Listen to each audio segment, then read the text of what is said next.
Hello and welcome to another episode of FPL Expectations with me, Craig. Today we're all about team reveals. Now we're in the final week of our fantasy drafts and kickoff not too far away in about 5 days' time. And now it's where the going gets tough. Everyone has to make their final selections for the big kickoff, the moment that we've all been waiting for. We haven't had to wait too long actually because with the whole COVID situation. So the season's come around pretty quick and fast. It's a very trying and testing time in FPL because there haven't been many friendlies to base your picks around. So a lot of the selections are going untested and a lot of anticipation, a lot of guessing is going into this. But obviously, I can never do these episodes alone. I've brought in the experts, and today we have Philosophy. Welcome to another episode of FPL Expectations. Hello everyone, how are you, Craig? Yeah, I'm good. And I'm really excited actually because, like many of the FPL communities, I'm just really eager and keen to see your team and to see what which players you've picked. So I'm actually really looking forward to this, and I know a lot of the FPL community are too.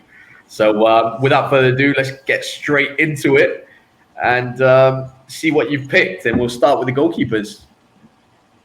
Okay, so as you can see, first of all, I have 2.5 million money in the bank. Uh, I think I haven't sought some of the position yet, so there will be a lot. There will be some of tinkering with midfielders and forward, especially for my goalkeeper. Okay, so I picked Ryan and also Nilan. 4.0 and 4.5 combination of goalkeeper. Uh, Actually, I compare between. I have an option between Ryan and McCarthy from Yeah. Southampton, and the reason I go for Ryan, first of all, because I don't want to take the third slot for Southampton. I reserve that because I think later on through the season we are going to have an option from Southampton, especially from the guys like Walker Peters and also Che Adam. So I leave one spot free for Southampton purposely. So I picked Ryan, and also because of he made a lot of save last season. He get a lot of bonus, mainly because they didn't score a lot. So the attackers also didn't create a lot of chances. I don't know what will happen after inclusion of Adam Lallana from Liverpool. Probably they will start to create more chances, but then I still depend on Ryan because of his save percentage. He did 2.9 save in average for 90 minutes. Compared to McCarthy, of course, he did better, 3.14. But then again, we didn't compare apple to apple because McCarthy didn't play throughout the full season. And Nilan, probably because I think he's the only male on 4.0 goalkeeper, I think. So, yeah, that's for goalkeeper. Yeah, I'm, That's I'm for just now. gonna. Yeah, so you're going with obviously, the cheapest option you can get for your keepers, which is the 4.5 keeper and a 4.0. Nyland's actually a starting keeper as far as we're concerned, as long as Tom Heaton's out. But will that change once Tom Heaton comes back? I mean, is that something, or you're happy with this as a set and forget, and Nyland to be ultimately a bench fodder? I think for me, it'll be set and forget. Maybe until I activate my first wildcard.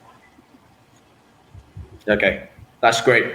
So we're going to move on now to the defenders, and yeah, just scroll that down a little bit and show us who you've selected. ahead of game week 1? Okay, so first of all, James will be happy with this because I include one of his guy. It's between, I think, after we talked in our second episode, I did some homework on Leeds United, and then I kind of like how they defensively how they set up.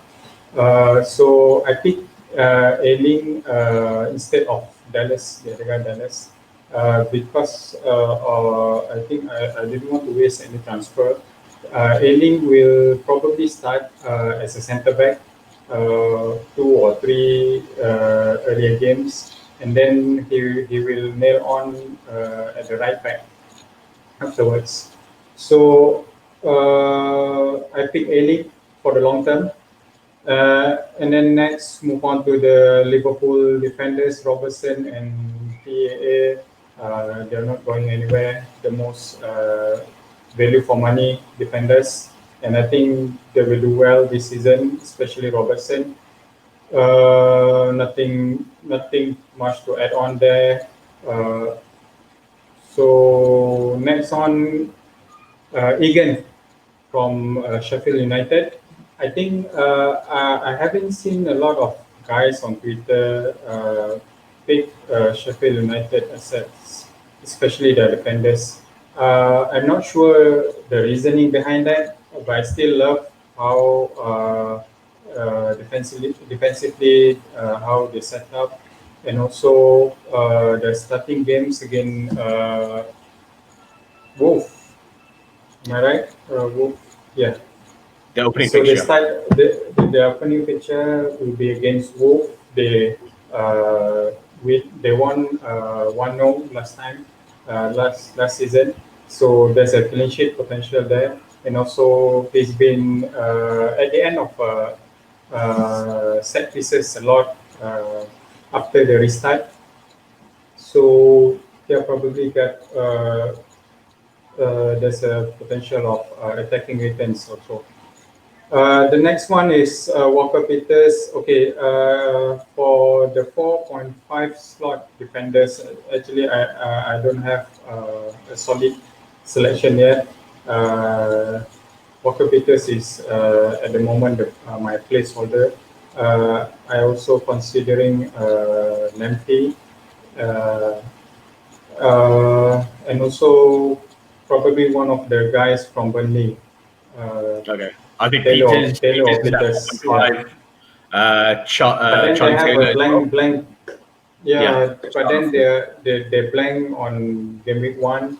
So afterwards you can see my whole team selection, and then why I didn't include any Burnley defenders. But I do have reservations for them. Probably later in the season, probably in game week 3 to 4 later on. Okay, so that's about the defenders.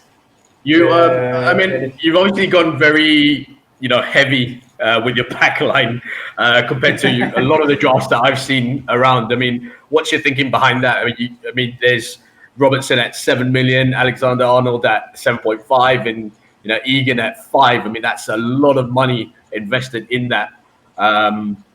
Defense, and usually you get your 4.0s in Mitchell at Crystal Palace, maybe Ben Johnson at West Ham as well at 4 million, but you don't even have them. So it's either that you're going with a 4 at the back kind of formation to start off with, or you just you're looking at a lot of rotation with your back line as well.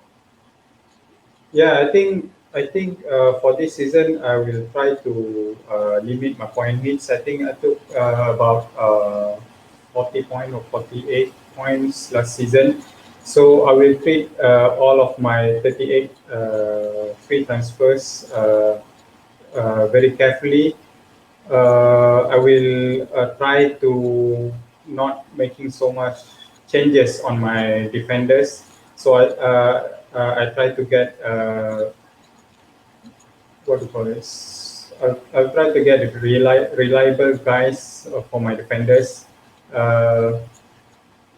And then, of course, because we are still in the pandemic, we have seen news. Some of the players have been quarantined, and also one or two out of for the game week one. And the latest news for from Man City, I think. So yeah, I don't want to waste my subs on 4.0 defenders. So I think most probably will be nailed on just for one or five game first game week. All right. We'll move on to the midfielders now. This is a section where we've seen a lot of investment in a lot of managers out there looking to invest heavily in the midfield this season because they see a lot of value in it. I've seen your setup here. You've only got two premium midfielders, and I mean obviously we just spoke about how premium you went at the back. Oba and Fernandez being your only premium picks in midfield. Okay, here's the thing. I think I should probably start with this one first earlier. Uh, how do I want to set up my team? It's actually based on a 3-point guideline which I made myself. The first one is how do I want to play the game? I already emphasized that I'm not going to make an aggressive hits. The second one is how I want to how the team will be structured. So mainly I will look into 4-4-2 or 3-5-2 throughout the season. Hopefully it will work. And then the third one is the most important, I think, when I will be going to use my first wildcard.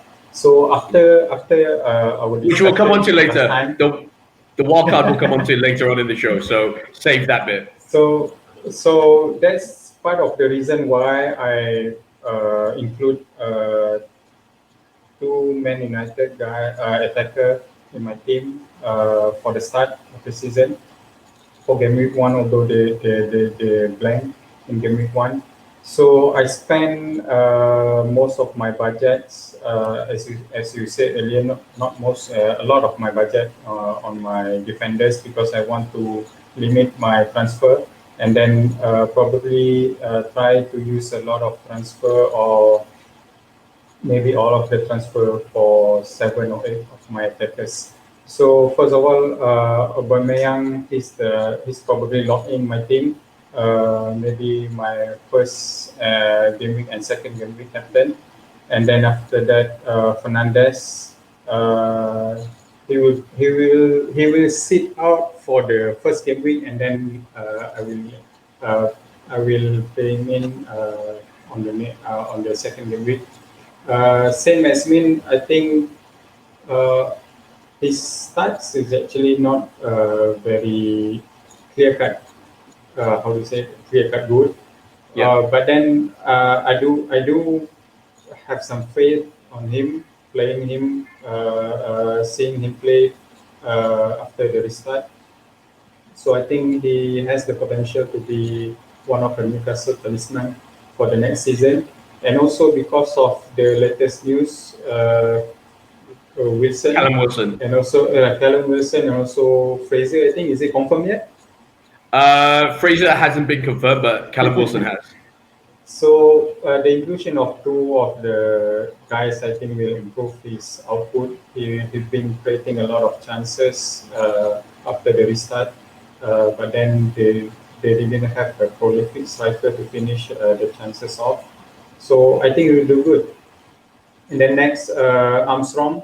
Southampton have a good opening fixtures, and then he's one of the guys who always in and around the box, getting in good position. And also the last one, Suchek.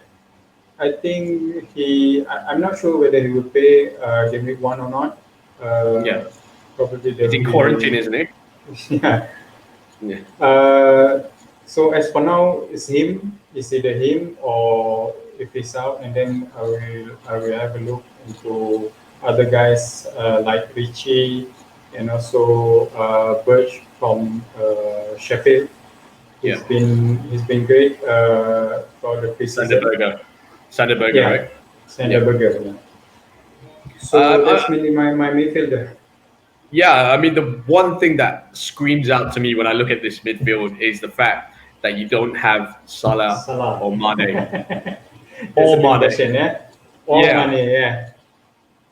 Okay, I think after I did a homework on sort of homework on Sheffield United, I can see that the game against no, I'm sorry, Leeds United. Leeds United. Yeah. Yeah, I think the game, the first game week, Liverpool against Leeds United, uh, I think it will not be a clear, straightforward match for Liverpool. Uh, it will be tough for the likes of Salah and Mane to get a good chances. Uh, but then again, it's something risky. Maybe you like to comment on that. I don't know. Yeah, I mean, it's a tough one. I actually watched the match against Blackpool, which they showed over here, and yeah, neither were, very impressive. And this is against Blackpool as well. Salah looked like he was totally off. I know Mane got a goal, was a little bit lucky with that as well. But Salah for me, I mean, I was doing the eyeball test, and he failed that, quite. It was just a shocking performance. I mean, Harvey Elliott came on the pitch and got a goal, and then Mhm. Salah played like 70, 80 minutes or whatever it was. So yeah, it's a tough one. I think if I had to choose between Salah or Mane, I'll probably be leaning towards Mane currently, but it's just based on form, and that's about it. Salah hasn't really looked that sharp. But it's one that you have to consider because he is on set pieces as well. So you Another have to take point. that into consideration on pens. Another point is, I think because I look at their fixtures from game week one, I think probably until game week eight or seven or eight, uh, I don't see any clear-cut opportunity to captain him. Yeah. We have a lot of option this season, a lot of talisman from Big Six team. So I think for 12 million assets who you will not be captain is quite not useful. So spread out the budget a bit. Okay. Let's move on to the strikers now. And yeah, a lot of money caught up in the team that we've seen so far. How have you gone for up front? So this is the position that I've been thinking a lot right now. Uh, Martial, of course, I like how he plays after the restart, and also the inclusion of uh, who's the guy name? Van der Beek will I think will improve his output. He will be in and around the Manchester United attacking chances a lot, I think. And then Ings, of course, the Southampton talisman. He's the guy who get the goals and also on penalties. So he's also a BPS magnet, getting a lot of bonus. The only position which I did not like at the moment is the 4.5 forward. So that's the reason why I have 2.5 million in the bank at the moment. I've been I think I will wait for the price announcement of Callum Wilson and Yeah. see whether I can get him around 6.5 or 6.0. I don't know. I mean, I would think he'd Probably, be about 7, right? Callum Wilson. yeah, probably, yeah, because he have a history. He's been good in past seasons Yeah. for Bournemouth. I mean, you've got Fernandez not playing in the first game week, Martial not playing in the first game week. So to kick off, you're going to go with a 4-5-1 or you're going to go with a 4-4-2? Okay.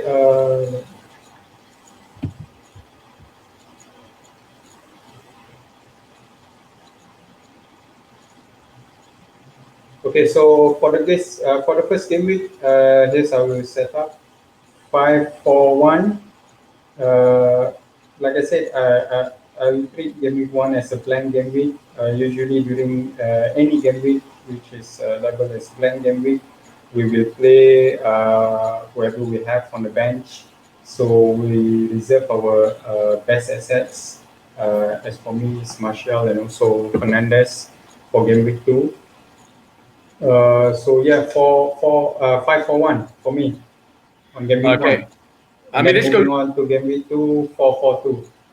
this goes quite nicely into our next topic, which is the wildcard usage. And for me, this is especially keen. Like just looking at your team again, you've already got your United assets in there that come into play in game week two. So you're not looking at an early wildcard, are you? Yeah, like I said in our previous episode, I will try to keep my wildcard as long as I could. Probably I look into playing the wildcard in game week 16. So after our discussion last time, you did mention that you will use your wildcard early, probably in around game week 3. Yeah. So I've been thinking a lot how I want to sort of play around the disadvantages of whoever try to keep their wild card longer. So that's the main reason why I include two of the guys from Man United, who I think for those who will use their wild card early. Of course, they will include Man United players, Man United attackers, especially because they have a long stretch of good fixtures starting from game week 2 onwards. And also, one of my strategy is to keep two of my first free transfer, and then use it later on game week 3 to have guys from Man City, probably Sterling or KDB. Okay. All right, and as we know, we're back on Twitter. We're not back on Twitter, but we've actually created an FPL Expectations Twitter account. What was it yesterday? And what we're trying to do is get interactive, get a lot closer to you guys out there. And if you have any questions to any of our experts, please feel free to tweet us and do ask us. We've had a few that came in as soon as the Twitter account came to life, and one of the main ones was Mane or Salah, which was one of the questions.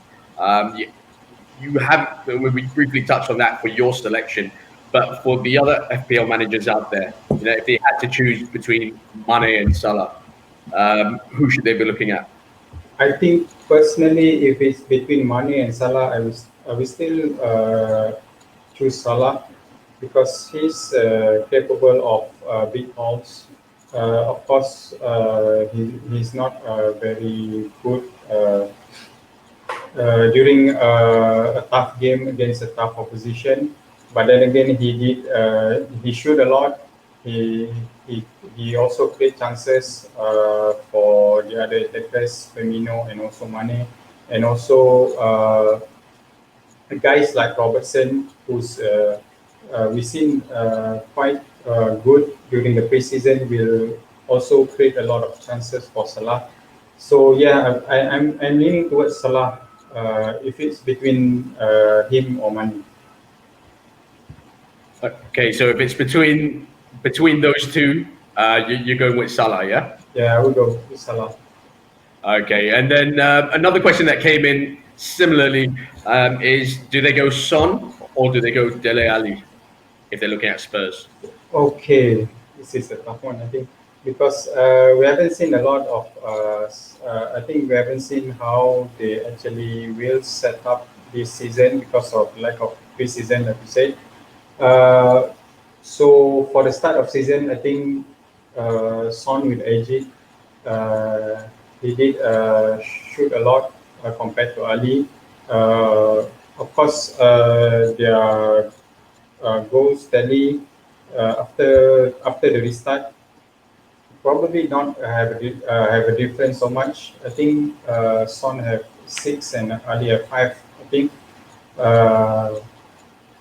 So I'm leaning towards Son because he's capable and also he's on set pieces, taking corners and free kicks. Okay. I think a lot depends on how Spurs set up as well with the formation wise, right? I mean, Dele Alli is always a lot more effective when he plays in that hole, and likewise if Son is put out wide, instead of a more central role alongside Kane, it kind of reduces his shots on target or touches inside the box and things like that. But then I do have a feeling that Ali will come good this season. So yeah, we should watch and see. Okay, and we're going to go on to the last question from the FPL community, and it's arguably the most important question that some of the FPL managers out there have been dying to know. How do they pronounce your Twitter handle? Okay, how do I? It's actually my nickname. So, What is the nickname? Yeah, my actual name is Sophie. So friends around me been calling me Sophie for quite some time, I think. And then also during my teenage years, I did graffiti on the streets with my tag name Sophie. So yeah, I start my Twitter account as a personal account at first. Okay. And then I try to focus more on football and then later on FPL because I don't want to get in so much of the other stuff. Okay, so this has come from a nickname which they called you Sophie. And what about the first bit of it? You just tried to play on that, or? Yeah, it's just a word of play, I think. Okay, all right, okay. So I mean, it's creative, it's good, but I think a lot of people have been dying to ask you, but obviously never had a platform to ask you. So that's one of the good things about us creating our own Twitter handle and creating channels like this for you to come out and kind of explain a little bit more about yourself as well, so they can get a little bit closer to you. But there it is, everyone. FPL community, FPL managers. This is as of now on Monday. This is Philosophy's team. Are we going to expect any changes? I think there will be quite a lot. I think.